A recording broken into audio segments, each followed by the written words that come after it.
First step is inflammatory phase. Immediately after a fracture, blood vessels rupture, leading to clot formation. This clot attracts immune cells that clean the area and prepare it for healing.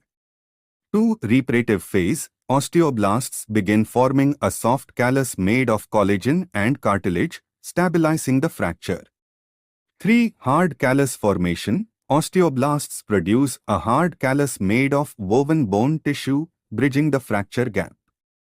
4. Remodeling phase. Over time, the hard callus is gradually replaced by compact bone through bone remodeling, restoring the bone's original structure.